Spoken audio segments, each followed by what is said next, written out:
Saudara-saudari yang terkasih, Gereja Katolik Indonesia turut merayakan misa demi pemeliharaan ciptaan yang ditetapkan Paus Leo ke-14 dalam rangka mensyukuri 10 tahun Laudato Si dan dalam rangka merayakan Hari Doa Sedunia untuk Penciptaan yang jatuh pada tanggal 1 September dan bisa dirayakan sampai dengan tanggal 4 atau 5 Oktober 2025 hari ini. Hari Doa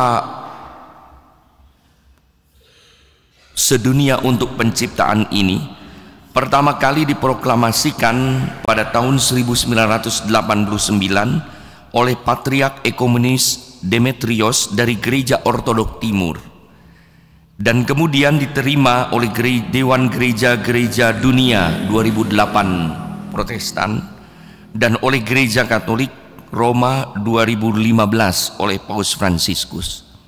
Sehingga ada satu hari di mana semua orang Kristen, semua orang yang percaya mengakui Yesus sebagai Tuhan merayakan hari yang sama, yaitu Hari untuk Pencipta. Peringatan ini bertujuan untuk mengajak umat Kristiani bersyukur kepada Allah sebagai Sang Pencipta yang menciptakan alam semesta dengan begitu baiknya.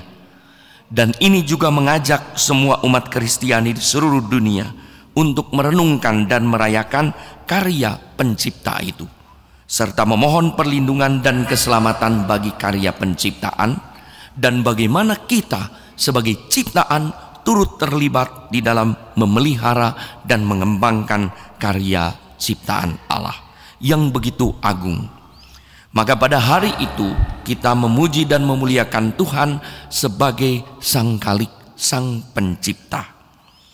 Sebagaimana tertulis dalam pesan Paus Leo ke-14 pada pesan doa sedunia untuk pencipta atau penciptaan, kita diundang untuk menjaga karya ciptaan dengan menaburkan benih-benih perdamaian dan harapan, untuk menjadi pengelola dan penjaga alam semesta, agar alam semesta yang dianugerahkan kepada kita oleh Tuhan dapat sungguh bermanfaat sesuai dengan kehendak Tuhan, agar kita hidup damai dan sejahtera. Demikian juga kita diajak untuk memelihara dan hidup dengan alam semesta dengan seluruh ciptaan secara bertanggung jawab melalui kehidupan yang berorientasi humanis, kemanusiaan, ekologis, lingkungan, dan dialogis, berdialog dengan semua orang yang berkehendak baik.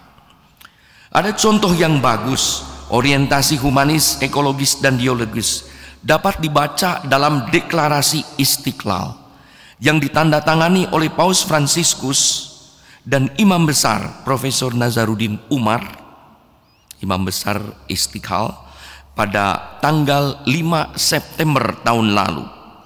Di sana ditulis ada dua keprihatinan besar, yaitu masalah dehumanisasi yang juga sering terjadi melalui kekerasan atas nama agama, dan juga masih terjadi dehumanisasi karena penjualan perdagangan orang di Indonesia ini atau di seluruh dunia.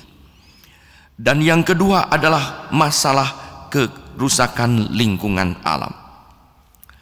Melalui deklarasi tersebut, kita diajak untuk mempromosikan budaya rasa hormat terhadap martabat manusia, kasih sayang, rekonsiliasi, dan solidaritas persaudaraan untuk mengatasi dehumanisasi dan kerusakan lingkungan. Persoalan kemanusiaan tidak dapat dipisahkan dari masalah lingkungan. Rumah kita bersama. Sri Paus Fransiskus menulis dalam ensiklik Laudato Si dengan sangat bagus bahwa kita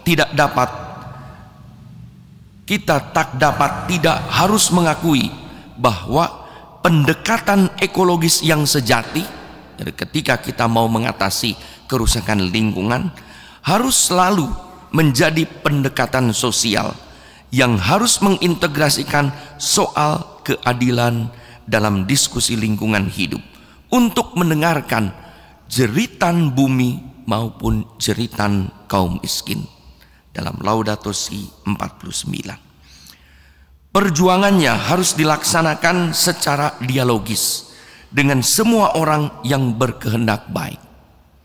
Komitmen ini adalah perjuangan sepanjang hidup menjaga keutuhan ciptaan, menjaga bumi dan menjaga manusia dan semua ciptaan yang tinggal di dalamnya. Kita harus terus berharap.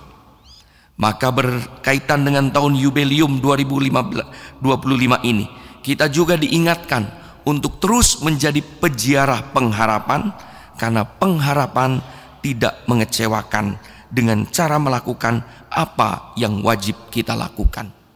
Kita berjuang untuk mengatasi masalah dehumanisasi, tapi kejahatan terus tetap ada. Tetapi kerusakan lingkungan masih terus terjadi. Kekerasan karena sentimen-sentimen negatif agama masih terus dialami. Tapi terus kita hari ini diingatkan lagi, sebagai peziarah berharapan, teruslah berharap, karena pengharapan tidak mengecewakan. Saudara-saudari yang terkasih, masalah dehumanisasi, krisis ekologis terus terjadi karena orang tidak melakukan apa yang harus dilakukannya, yang menjadi tugas, wewenang, dan tanggung jawabnya. Injil hari ini mengingatkan kita untuk menjadi seorang hamba yang baik, yaitu hamba yang selalu melakukan apa yang wajib dilakukannya. Kesiapan untuk menyambut kesempatan dengan melakukan apa yang terbaik, itulah yang diharapkan dari seorang hamba yang baik.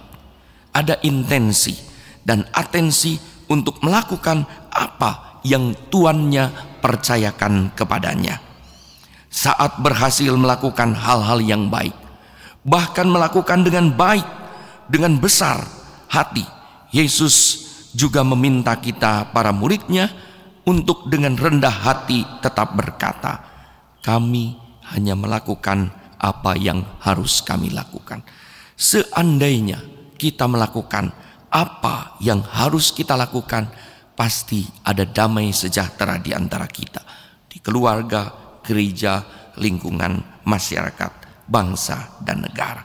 Masalahnya adalah banyak orang tidak melakukan apa yang mesti harus dilakukan. Saudara-saudari yang terkasih, apakah kita sendiri sudah melakukan apa yang harus kita lakukan di hadapan Allah dan sesama, serta terhadap lingkungan alam? Kadang kita mungkin sudah merasa hebat. Kami sudah berbuat ini dan itu dalam hidup berkeluarga, bermasyarakat, dan menggereja. Bagus, syukur kepada Allah. Namun sebenarnya saudara-saudari, apa yang telah kita lakukan mungkin bukanlah sesuatu yang hebat, melainkan suatu keharusan yang memang mesti dilakukan sebagai tugas dan tanggung jawab kita, sebagai wujud iman kepada Allah yang telah mengasihi kita. Kalau ada masalah, baik dalam keluarga, dalam gereja, di tengah masyarakat, pasti ada sesuatu yang tidak dilakukan dengan semestinya. Ada orang yang tidak melakukan tugas, tanggung jawab, dan wewenang dengan sebaiknya.